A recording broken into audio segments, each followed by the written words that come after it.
I'll show you the oldest skins in CS2 and I'll only be covering skins that were released between 2013 and 2014. The AKK's Harden, for example, doesn't qualify for this video as it is super old, but everyone knows it, and I'll go for skins that most of you have never seen before. So I doubt that you will know more than 3 or 4 skins that I will show in this video. First off, the USP Dark Water, and a fun fact is that this skin can only be field tested or minimal wear. It came out in the first weapon case and the minimal wear version will cost you around $75, so it is pretty expensive. And of course I had to mention the M4A1S Dark Water as well, and this is a literal copy of the last skin in every way. It can only be minimal wear and field tested as well, and it also comes from the same case, and somehow it costs the exact same, it's $75. Next up, the P250 Splash, and this one was released in the esports 2013 case, and when the last time that you actually saw this skin, it's probably been years, and if you're new to the game, it's very likely you've never seen it, and the minimal wear version costs around $22, which for the skin is very expensive. This video was sponsored by Skins Monkey, which is a trading platform where you can trade your old rusty CS2 skins for some new shiny ones in seconds. You just select the skins that you want to trade and the ones that you want to get. You click trade and it's done. If you use my code OZNI on the website, you get a bonus of up to $5 for free and a 35% bonus when buying balance. They also host giveaways in the freebies page, and link to Skins Monkey is in the description. And then the P90 Death by Kitty, and this is a skin that was actually very popular a few years back, but nowadays it's been completely forgotten about. Minimal wear is the best condition that it can be in,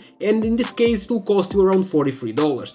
And then the M4A4 Zerka, which came out in the Bravo case, and I don't think I have ever seen this one in game, at least not in CS2. It is such an underground skin, and the factory new one costs around $36. And honestly, I don't hate this, I think it's kinda special. And then the Galil Blue Titanium, which is from the esports 2013 winter case. At the time they were releasing like one case every 2 months. And no one knows it because there's so many blue Galils in the game, so you never see anyone use this one, and it can only be factory new and just costs $3.2. Then the PP Bison Water Sigil, which is also from the same case as the Galil, and let's be real, have you ever seen this skin in game or even outside the game? Because I haven't, I had no idea this thing existed. There's barely any on sale as well, and it only costs $2.2. Then the M249 Magma, which is another skin that you 100% never heard of. It came out in the winter offensive case, and it only costs about $1.5 in factory new. Honestly, it does not look bad,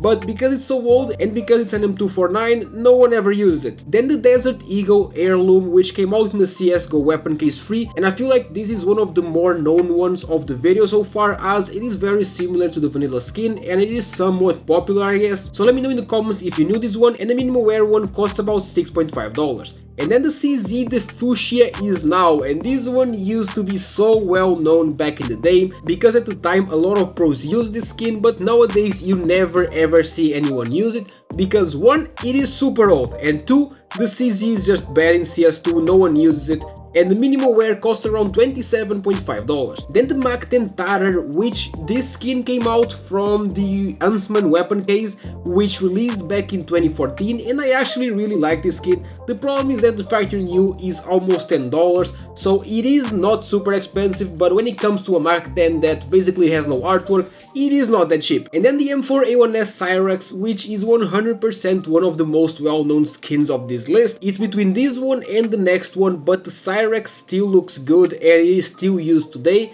and it costs around $22.5 in minimal wear. And then the AK Jaguar, which I think is the second most well-known skin here. It came out back in 2014 in the esports summer case, and at one point this was the most popular AK in the game. I still love it to this day, but nowadays the minimal wear costs around $80, which is super expensive. Then we have the Op Corticera, which used to be the go-to Op, but nowadays we have skins like the Apheris, and this one has just kind of become forgotten. I personally don't love it, but it's a very historic skin, and the minimum wear costs around $11.5. And the P2000 Corticera was the go skin for everyone using this pistol, and it was a very popular combo with the op that I just showed you, but nowadays it's even more forgotten than the op because no one uses the P2K, and the minimum wear version of this one is currently going for around $7. That is it. Let me know how many skins you knew from this list, leave a like and subscribe to the channel for daily CS2 content.